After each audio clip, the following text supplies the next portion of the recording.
Welcome to Herbally Yours, an adventure into the world of natural medicine. Here is your host, Dr. Ellen Kamhi, the natural nurse who will help you take the leap to ultimate wellness. And greetings. Thank you so much for joining me, Ellen Kamhi, the natural nurse, for another edition of Herbally Yours right here on the voice of Nassau Community College, 90.3 WHPC.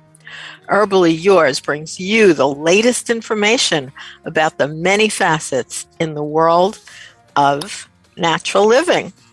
And today we are going to be speaking with author Ran Knishinsky, and he holds an MBA from Arizona State University, and he has been studying the science of consuming clay for more than 30 years. Ran has worked in both the naturopathic and allopathic medicine industries, and also was the owner of a homeopathic dispensary, and also worked with hospital and pharmaceutical sectors. He is the author of several books. In fact, we've had him on our show before, including Prickly Pear Cactus Medicine and the Prozac Alternative. Today, we will be discussing his book, Healing with Clay, a practical guide to Earth's oldest natural remedies. Thank you so much for joining us today, Ron. Oh, thank you so much for having me. I'm looking forward to our discussion today. Now, I'm sure a lot of people would be really surprised to talk about something like clay or earth as a consumable, something that someone might want to eat. It's such a strange thing to say, I eat clay. And still to this very day, after 30 years of doing it, people always look at me a little bit cockeyed and wonder, you eat dirt from the ground? Yes, I do. I do, but it's a very special type of dirt, and it's called clay. Right. And, it's something that really has its roots way back in biblical times. And I know that you are hailing from Israel, your country of birth, and that you found that biblically there are actually stories about clay in the Bible. Why don't you share them with us? Yeah, it's such an interesting topic because clay has been eaten and used as a health supplement for millennia. And in direct relation to the Bible, actually, the name Adam, from Adam and Eve, the name Adam comes from the root word Adom, which is red in Hebrew, and also Adamah, which means earth. So there's a thought that we descended from clay or from red earth. When you look at the Bible and you actually translate that, the words from a literal interpretation. So that's a surprising thing to hear about. Now, I know that I have heard of this because being in the health food industry my entire life, and people who listen to Herbally Yours, the last few shows, we actually did a show on people who eat insects, for instance, which is also extremely common all over the world. And, talking about then eating clay is also something that has been done throughout history. And there's also a big movement about the fact that a lot of the diseases of Western lifestyle is actually linked to over-hygienic. So, your children are never outside playing in the dirt. Yeah, that's absolutely true. I mean, when you take a look at the idea of eating clay, again, in today's world, it seems very extreme, but I hail from a naturopathic background as well as a pharmaceutical background.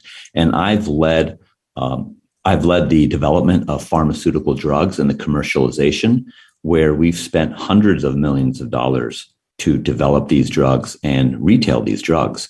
And what I can tell you, which is absolutely crazy that most people don't really understand, is that clay is a supplement that's being taken worldwide. In fact, it's sold by pharmaceutical drug companies. One of the most best-selling clays in the world is sold by a French pharmaceutical company named Ipsen, which is located in Paris, France, and they retail Smecta. Another clay that people may be familiar with is called kaopectate. Here in the United States, it's a synthetic blend, but at one time it was real kaolinite clay.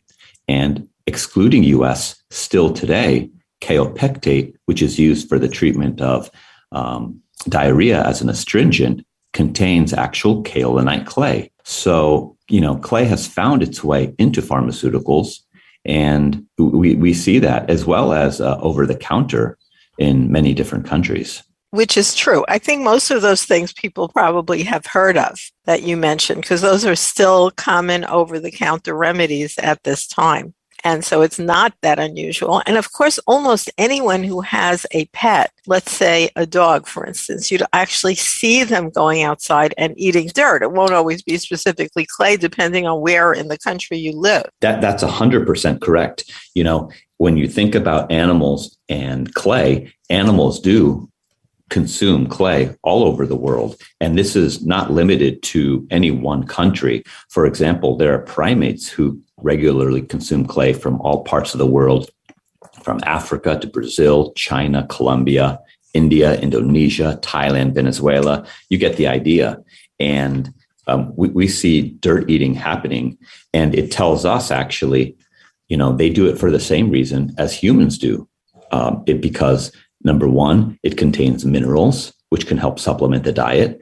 And two, it's done in response to eating certain types of foods, which have natural poisons. Oh, now that's interesting. What do you mean by foods that have natural poisons? Well, for example, there may be specific types of toxins within different types of plants, like tannins, and they can cause intestinal distress and diarrhea, indigestion, and things of that nature. And those naturally occurring toxins are the way, it's a plant's defense mechanism, and it's a way of warding off potential predators. So whenever an animal eats those same herbs, they get that distress, and then they'll naturally gravitate towards eating clay to prevent the development of those issues in the gut. Now, that's interesting. We did have a guest on recently who was also kind of what I would call like totally against veganism and vegetarianism. And he is a surgeon and is in fantastic shape for his age. And he believes in eating basically only animal products. And the reason he was giving was sort of what you're talking about, Ran, how a lot of what plants have are really, they produce chemicals that are toxic to animals, specifically to stop them from being eaten. Well, he's exactly right. There are many toxic secondary compounds, such as alkaloids, which are in these plants that are eaten by animals in the wild. And so, how these animals know to intuitively gravitate towards earth, it's really a mystery, but they certainly do. And you're talking about animals from lambs to rats to most herbivorous animals, elephant populations, as I mentioned before, primates, even African buffalo eat clay. And again, it's for the detoxification piece, but then they ingest earth as a source of different types of minerals like iron, which promotes red blood cell development. So you are talking about detox. So I do want to let our listeners know, and we'll introduce you again at this point. You are listening to Herbally Yours right here on the voice of Nassau Community College, 90.3 WHPC. I'm Ellen Kamhi, the natural nurse. You can find me at naturalnurse.com. And today, my guest is author Ran Knishinsky. That's really good. It's the longest, the most difficult name here. It is. And he holds an MBA from Arizona State University and has been studying the science of many things, including consuming clay, for more than 30 years. So we are here talking about his book, which is very easy to find. It's called Healing with Clay. And also, since you've been throwing out those little buzzwords like detox, everybody's interested in detox, especially in the spring, but good for any time of year. So a very good website to jot down is called detoxdirt.com. That's detoxdirt.com. And there you will find a blog. And of course, Ran can go into much more in-depth information about what we're talking about here, which is talking about actually eating clay, which now what's the difference? How would someone know if they have like clay outside their house or some other kind of dirt, which by the way, a lot of people say you can just eat some of any kind of dirt.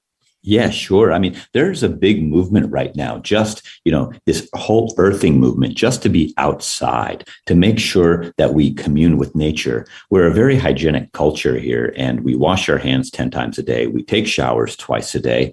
And, throughout the COVID-19 pandemic, we've been using these alcohol absorbents to go ahead and sterilize our hands 15 times a day. You know what I'm saying? So there's this large movement to actually make sure that we're exposed to the microbiome that exists in dirt, eating carrots and not washing them and things of that nature. But what I'm talking about today really is actually eating clay on a daily basis. And this is certainly what I do for its detoxification benefits. And so how would one know that something is clay versus some other kind of earth? Unless you probably go into a store or buy from a reputable manufacturer online, I would suggest somebody not go into their backyard and dig up any dirt. That's not the idea here, because clay is a very, very special type of dirt. It's a really unique dirt. And when we're talking about eating this type of dirt, there have actually been very real, independent, double-blind, placebo-controlled trials. Well, we love those. If you want to share a little bit more about some of the actual science behind this, that would be great. Yeah, absolutely. My background, as I mentioned before, and I put it into the book, Healing with Clay, is to really bring a lot of that clinical validation to the table. And so the research has shown in both safety endpoints and efficacy endpoints in these trials that clay has been effective at literally detoxing the body.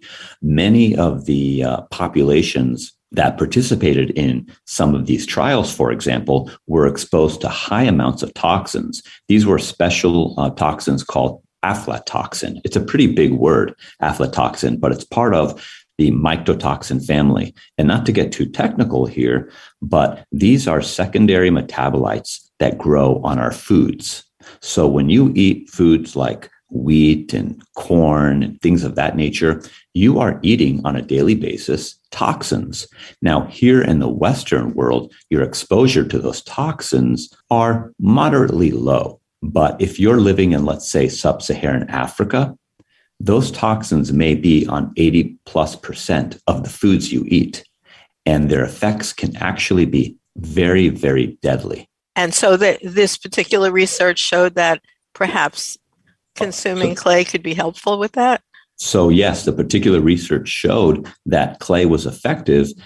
You eat clay, just a small amount of clay. We're talking no more than, let's say, a half a teaspoon or a teaspoon a day can be very effective.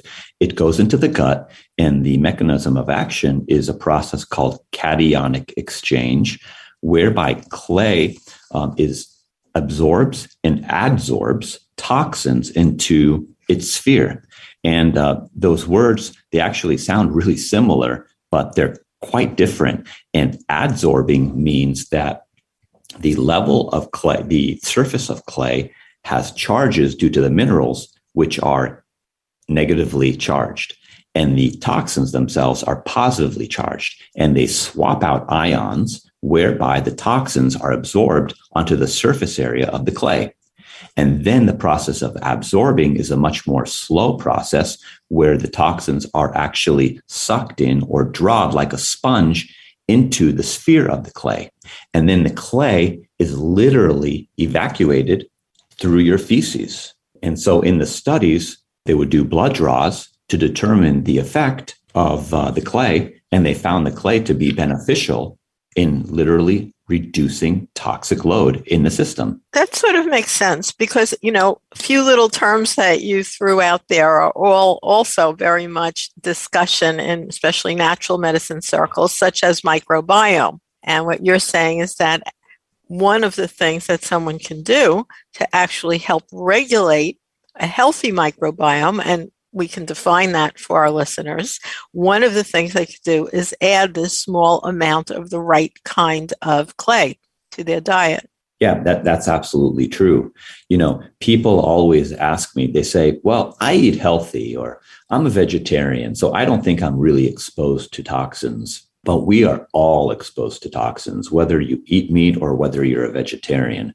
I mentioned the mycotoxins that, that grow on different types of food like corn and wheat, barley, sugarcane, peanuts, rye. We're eating those on a daily basis. So we're all exposed. But then, even if you are a meat eater, and by the way, I'm personally a vegan. I'm about 80% vegan. But even if you are a meat eater, then you are still exposed to those same toxins because of the animal feed that's given to the chicks, to the cattle, et cetera. And then there's a secondary transmission of mycotoxin to the individual who's eating that. That's why a lot of animal feed today actually contains clay. It contains specifically a montmorillonite clay, which is really the subject of a lot of research. Those double-blind placebo clinically controlled trials that I talked about. What's the name of that clay? Can you spell that for us? Sure. It's a name called montmorillonite clay. That's the clay that I've been eating for 30 years. And that's the clay where the bulk of research has been done in the area of detoxification. When I mentioned earlier kaolinite clay, the bulk of research on kaolinite clay really is focused on its use as an astringent for the treatment of diarrhea and indigestion. But montmorillonite clay has been shown to be effective as a detoxification agent. Well, I'm very familiar with Arizona because I lived there for years. And in fact, my children were born in Bisbee, Arizona. Have you ever gone down there? Absolutely. And so, right. So Bisbee, Arizona is a beautiful place. I lived there for years. I had an off-the-grid farm at the time that my children were born there, which my son's now going to be 47. How dare he? Anyway, so it's been almost 50 years ago. And that was one challenge that we had in growing things because the soil had a lot of clay in it. Yes. When you're talking about going ahead and eating it, the benefits to eating it are going to include the detoxification aspect. It'll include the microbiome, the benefit of doing that. There are more beneficial microbiome in a half teaspoon of clay than there are people in the world. And then, third use would probably be the mineral supplementation that's found in clay. Yeah, so throughout Arizona. So now where are you getting the clay that you're talking about at detoxdirt.com if somebody wanted to try one that we know is exactly the right kind? Sure. So I personally retail a clay because I've been eating it for so long. And I was really disenchanted with going to Amazon and just buying clays from different parts of the world where there haven't been any sort of independent assays. In my background with naturopathy and pharmaceuticals, I really wanted something that I could trust. And I believe in clinical trials and the power of clinical trials. So I partnered with a pharmaceutical company that has mined a specific type of montmorillonite clay, which is being used quite extensively today in the world of animal feed and things of that nature, as well as using it as a treatment for detox in different parts of the world. And what exactly is detox? That's another word that's certainly thrown around a lot. Yeah, I mean, listen, it's a buzzword. People think that you drink a lot of water and you detox, and that's really not the case. Our liver and kidneys do the job of naturally detoxifying. And I've spent years, in the nutraceutical industry, taking tons of different herbs for quote unquote detox. But a true detox isn't taking red clover or milk thistle or one of these herbs. They may assist the body in its natural function, but they don't specifically detox. And clay, again, detoxes through absorbing and adsorbing the literal toxins in the gastrointestinal tract. And those toxins can be bacteria. For example, when you have a E. coli scare because they pull all the romaine lettuce off the shelves, clay has been shown to be effective there. It's been shown to be effective in drawing H. pylori, the virus that causes ulcers. You're talking about different types of secondary bacteria that's produced by the bacteria inside your gut, enterotoxins, which clay has been shown to be effective. There are toxins from grilling foods at high temperature There are toxins from different types of pesticides and herbicides. There have been studies done, for example, with paraquat poisoning, which there's a large class action lawsuit right now related to the use of paraquat. But clay was shown to actually absorb paraquat and limit the amount of intestinal and liver and kidney damage in rats. So that's really what clay is absorbing in the gut. And it's very important to do that before those toxins basically cross the gut barrier, and then they're absorbed into the bloodstream. Right. And I would say in the past, people probably consumed it more naturally because, like you said, let's say you're growing vegetables, or you go to the grocery store and get vegetables that have not been pre-washed and then treated with who knows what. They don't have to claim everything that they treat the food on its way to the store. Whether it comes from other countries or not. But there are certainly doctors such as Dr. David Elliott, who you discuss in your book, and he is a gastroenterologist and immunologist at the University of Iowa. And he says, cleanliness comes with a price. You're not supposed to have everything. As a matter of fact, it might be part of why we're getting so many increased infections right now. Yeah, I mean, one of the other books or individuals that I mentioned in the book Healing with Clay is Dr. Josh Axe, who wrote a nice book called Eat Dirt that was published just a few years ago. And he contends that it's very important to eat some type of dirt, or at least be exposed to small amounts, as little as 500 milligrams a day, for the very reason that you had mentioned, that our bodies have become really out of touch with the earth that we're on. Well, 500 milligrams is not a lot. If anybody pictures any capsule, if they take a supplement like any capsule, 500 milligrams would usually fit into that capsule. So that's not even what you were mentioning before, like a quarter or a half of a teaspoon. Yeah, because when you're talking about a teaspoon, that's perhaps about 3 to 4 grams. Right. What I'm saying? But in the clinical studies, clay was shown to be effective in doing as little as about 1.5 to 2 grams, which is really pretty profound for a supplement. I've been taking it on a daily basis. People don't have to take clay on a daily basis, though. People can take it when they need to, or they can take it once a week. Clay really works when it's taken. Unlike, let's say, Siberian ginseng, an herb, which is an adaptogenic, and you need to go ahead and do Siberian ginseng on a daily basis for an extended period of time before you see any results. That's not the case with clay.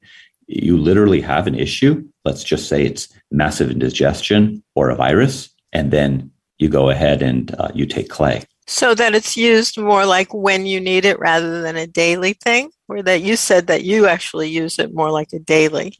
Yeah, I use it more as a daily because I'm exposed to toxins on a daily basis. Well, who isn't? Exactly. And that's what I mentioned before. We all are, whether we eat meat, whether we don't eat, whether we're vegans, because again, the toxins, they're all around us. So throughout the world, the use of clay as medicine has really, been documented for so many thousands of years. Yeah, absolutely.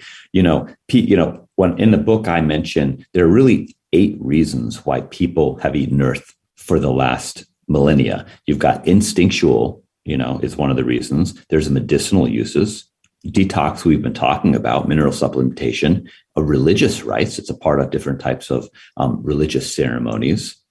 It's been used as a famine food, right? It's been used in pregnancy. There's an actual chapter dedicated to clay's use in pregnancy and how certain cultures around the world specifically seek clay for many different reasons. And then as a food delicacy. As a food delicacy, how would that work?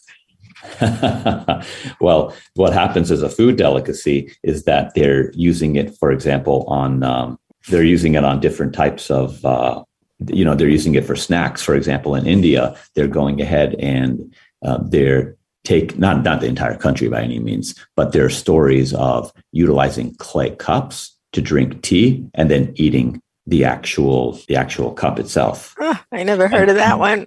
Always more to learn.